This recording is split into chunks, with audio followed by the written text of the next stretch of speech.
I'd like to invite to join me on the stage in just a moment Neil Kuschel. Neil is Vice President of Sales for DHL Express here in the UK. Neil's had a 15-year career with DHL, and he started supporting trade, exporting and logistics in Bahrain, and has since worked with companies literally all across the world. So please welcome to the stage Neil Kuschel of DHL.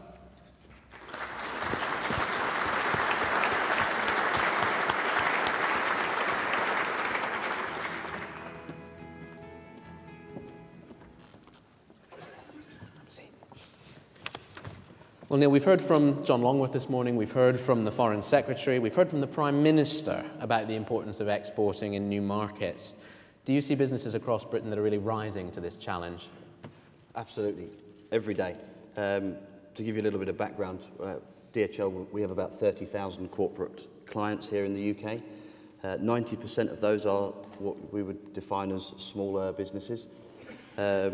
And so I get to go around the country and meet all of these companies and talk about what's going on in the world and how they're going. And hopefully now in this little segment, if we've had a lot of talk about the lofty macroeconomic government strategy and how we're going to go there, I'd very much like to bring it down to a more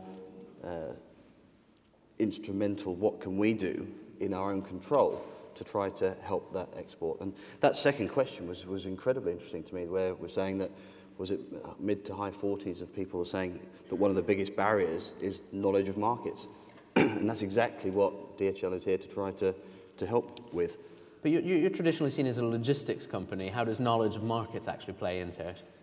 Because what we're trying to do is every corporate customer of DHL will get an account manager. And the job of our account managers is to help these businesses understand what markets are available, how to get into those markets, and what sort of things that we can look to provide businesses to complement their growth strategies, and even to try to jog a little bit of energy and thought-provoking into these companies to see where they could go. I mean, I don't know whether you, in the audience here, you've heard this analogy about frogs, so bear with me for a second here. But if you get a frog and you put it in a pan of boiling water, it'll jump straight out. And if you put a frog in a pan of cold water, but then stick it on a gas fire, eventually the frog will just sit there and boil to death. And I know it's a bit of a strange analogy, but I see a lot of that in businesses. We've just done a survey, and you see that the majority of new companies, less than 5 years old, they see international export as a core basic strategy of their business, and it always was, and they're going into business to think, how can I view myself globally? Companies over 5 years are much less likely to view that way, and the differences I see between the products and services and the brands and the core value adds that these companies can do tends to not be different according to age of company. It's a mindset, and if we can start to stimulate businesses' mindset to realize that it's actually not nearly as hard to export as it's perceived to be, and as that question showed, that the information is out there. And you look at Russia, I hear Russia talked about, you heard William Hague talking about the BRIC economies. Yes. And yes, they're complicated, and you do need specialist knowledge, but that knowledge is there.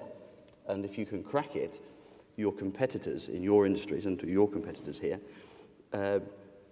if you can get first mover status into these difficult emerging economies, there's a bucket load of opportunity there, and I hope just from you guys sitting here in this room today, if we can spark a little bit of thought to say, you know, am I the frog in the cold pan slowly heating up, or am I the frog that's going to jump out of the boiling water and get into those new markets? There's so much opportunity out there. Well, ladies and gentlemen, you've heard it here first, the frog analogy, which will soon be probably in The Economist when we read it during the week and things like that. It'll be up there with civets and bricks and all of the other markets that we've been hearing about. I can't claim it to be mine. I read it somewhere. Well, thinking about those markets out there, what are some of the barriers that the real-life exporters tell you about in terms of getting into these places when they're trying to literally jump out of that pan of boiling water for the first time? I'd say that there's two types of barriers. Let's park the barrier of, am I going to get out of the boiling water at all? Because the biggest barrier, I think, is the fear of trying. Once you've got over that, then it's a lot to do with export regulations, it's a lot to do with customs clearance documentation. There are lots of areas where you need permits into some countries but not into others. And the majority of smaller businesses have started because they have an entrepreneur who's had a fantastic idea for something that they need to, they feel they can sell and market, but they don't have the expertise to understand the complications of the various markets. But that's what DHL is here to do, to try and give you that information. And you ask all the way back at the start, do we see people with that kind of get up and go? And absolutely, every day. We've got a couple of examples in mind. The Foreign Secretary talked about sand to Saudi Arabia. I happen to know that is a chamber member up in East Lancashire, for example. Okay. You must see these all the time. I met an interesting company last week, and we rocked up. They're down in Southampton, and it was a shop that sold TVs, like a sort of local version of Curry's, if you know what I mean. And I was thinking, okay, it's interesting. It's not your normal type of office. We went upstairs, and it was a family-run business that had been going for 50 years, and the son had taken it over. And a few years ago, they had a guy come in and say, I need to get a satellite dish. But it was for somewhere in the Middle East, somewhere difficult. And so they spotted a niche market of doing internet via satellite into difficult countries around Middle East and Africa. The markets were too small for the big corporates to really want to do that effort for, and they've carved out a fantastic niche turning from what was just a high street store selling TVs and satellites into quite a large, 20, 30 people there, but with a significant turnover, and they've carved themselves out a niche for being able to do things that other companies can't, and it was very enlightening. It was great. I'm sure you see lots of examples like that. Do you see lots of companies like this where the owners or the entrepreneurs are younger people as well? I know we've got a big group of apprentices with us here today, and one of the things that always occupies our mind is, are we seeing the young entrepreneurs coming forward and trying to crack these markets for the first time? Yeah, there's lots of young entrepreneurs, and it's brilliant. And we talk about apprenticeships. So at DHL, we've taken on about 20 apprenticeships. And I would say to any of you out there, if you're thinking about what to do, we've had some fantastic ones. There's an apprentice that we've got on, a guy called Liam. He's only 20, but he works all weekend in McDonald's. He's one of the assistant managers at McDonald's, and he couldn't get a job that he wanted, so we've taken him on as apprentice. And within 4 months, we've already promoted him to be an account manager, and he's doing brilliant work. And there are some fantastic young people out there who are just crying out for opportunities. So yes, I would say from an apprentice perspective, absolutely get involved if you haven't thought about it. And from a small business, yeah, the young entrepreneurs have got less internal fears or barriers to what is available. The younger generation have grown up going, well, the whole world is my oyster. I wouldn't say they have particularly better ideas than older entrepreneurs, but they have less to lose because they're younger and they don't have the big families and the debts and the fears, and so they're prepared to take a gamble. And that ability to really have a go at stuff differentiates them. What I would say is that the younger entrepreneur also tends to be have less expertise in terms of, we talk about access to finance. We talked to quite a few of the banks about the way that they're financing small businesses, because we hear it a lot.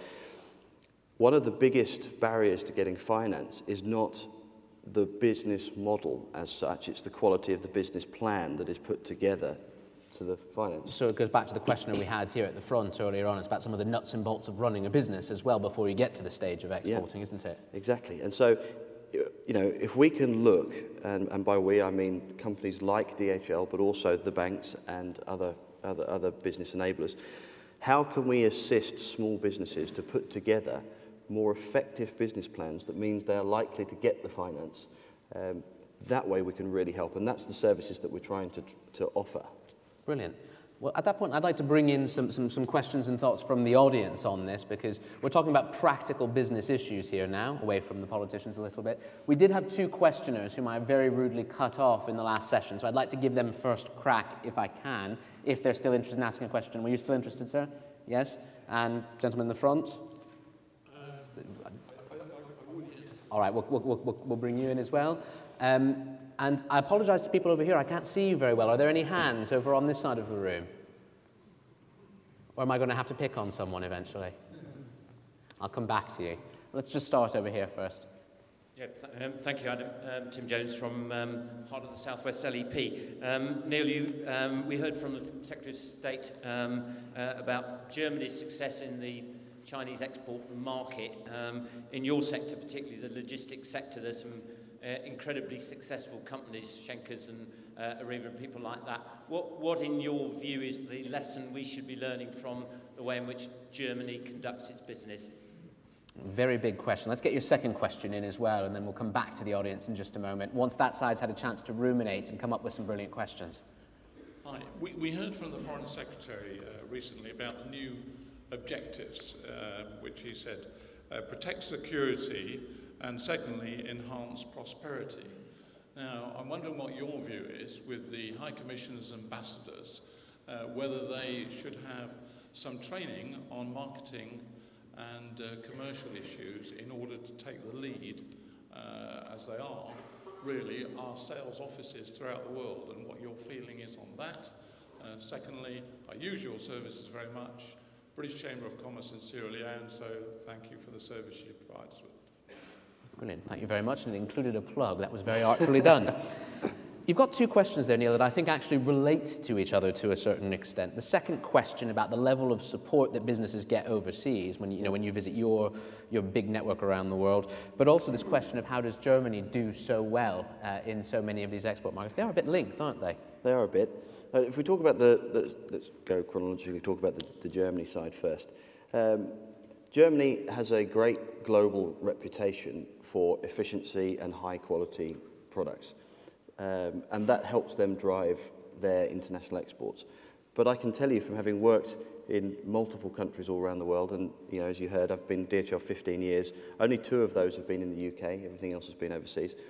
The demand for British goods and brands is incredibly high and is growing and growing. And I think the last couple of years with the royal wedding and the Jubilee and those kind of things, and the Olympics and how successful that was, they are just driving the British brand perception higher and higher.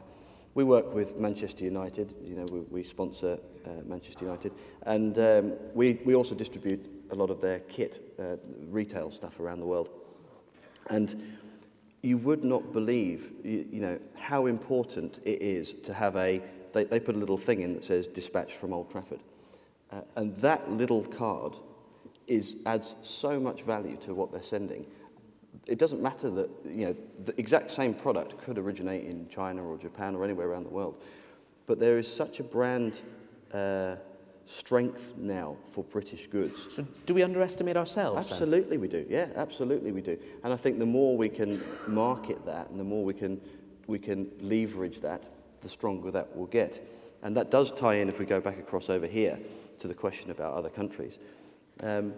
Could we do more, or could embassies and ambassadorial work be stronger? Yes, it absolutely could. And the better it is, the better it is for business. The more engaged the embassies and trade missions are in other countries, the more that brand can get out. Because it really is a big opportunity, I think, around the world. I mean, you talk about Sierra Leone. I was in Africa for a couple of years and went around 20 countries in Africa. And what's good with DHL is that every country is run exactly the same way for DHL. So our systems and processes and customs clearance, everything is identical. And when you get in the same way that I'm talking to you guys here, DHL in Sierra Leone will be talking to local companies there about how to import and export. But the more we can push the British brand, then I think the better that is for our economy. Are you suggesting then there might be a bit of inconsistency sometimes in the way we do that in different markets around the world overall? Companies have often models that are very strong, corporate values that are very strong, so it's easy to go out and say the same thing everywhere, whereas that's not necessarily the case with diplomats and overseas posts, is it? No. But also, I think you've got to remember, or one has to remember, that every country's culture is different, and when you go into every single country, they run slightly differently. And so you can have, we need to be thinking global but acting locally and doing the whole thing together, if you see what I mean. So I think it's important to be aware of cultural sensitivities as well. Brilliant. Can I take a couple of more questions, please, for Neil? I will come over to this side of the room and hopefully actually be able to spot them if they come. In this entire block, there's not a single questioner, is there? There's one right there. Thank you very much. And could I take a second one, please? Perhaps from the centre block? I'll start with the first one then. I'll let you think about it.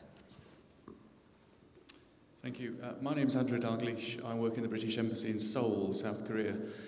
My question, Neil, is to what extent does your company work with UKTI in helping companies find out how to behave, how to engage overseas? What more could UKTI do with you to improve that relationship? We do quite a lot of work with UKTI, and together with them and with the British Chambers, we've put together a specialist exporting guide for small businesses. It's available on the website. It's www.dhlguide.co.uk, and anybody can go on, and that provides all of the links into the various UKTIs and chambers to give information on what's available. The more work we can do with chambers and UKTI, the better, and we continue to invest a lot of money. I know that the government has increased the funding for UKTI, their budget, which we see as a very positive thing, and it's about communication. The more we can spread the message, the more we can get small businesses, large businesses.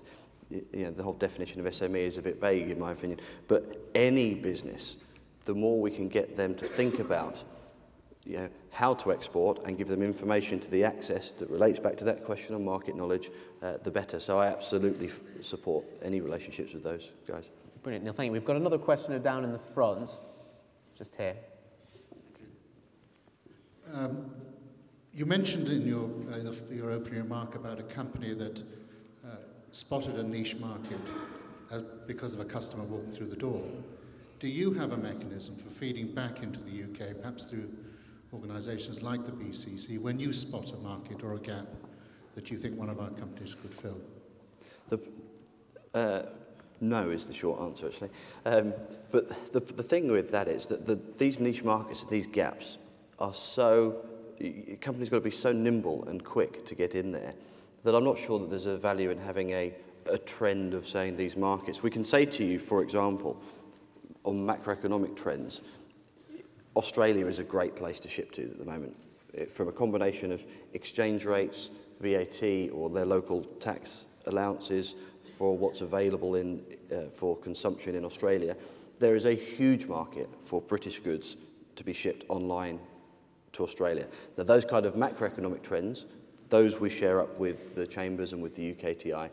And I think they're the levels at which we can say to companies, that Australia thing won't last forever. At some point, Australia will realise that they need to start charging the equivalent of VAT to protect their local markets.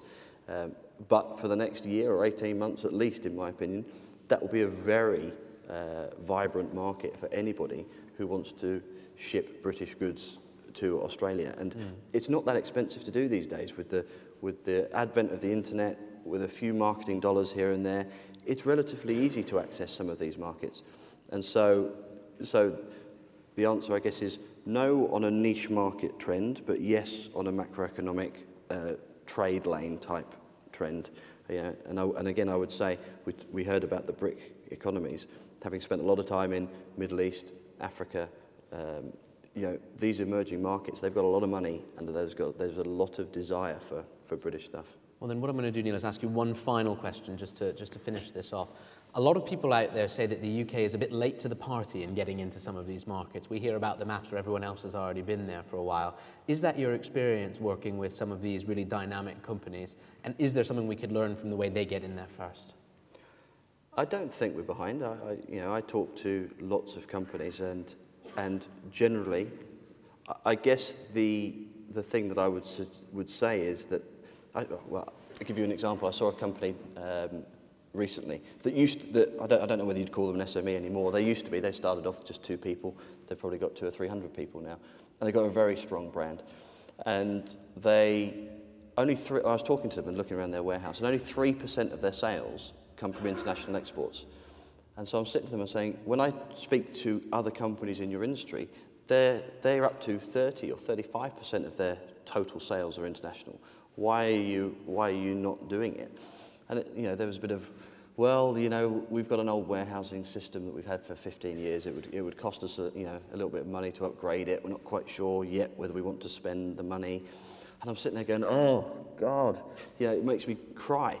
But the kind of things that we're able to do to help them is, we're saying to them, well, look, let me put you in touch with other companies in similar kind of situation who've taken the steps that you're considering taking, and let them talk to you about some of the stuff that is, some of the barriers, some of the challenges.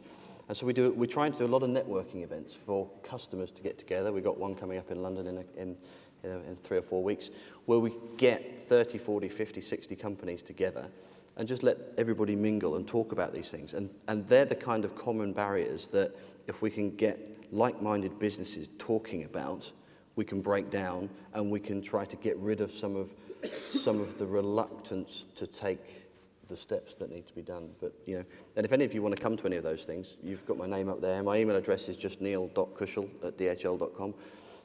Flick me a note. We're a big business, but we're still there for any business, any size, and any of you can send me an email and I'll be happy to talk to you about anything. And a great partner for the British Chambers of Commerce as well. Ladies and gentlemen, please join me in thanking Neil Kuschel.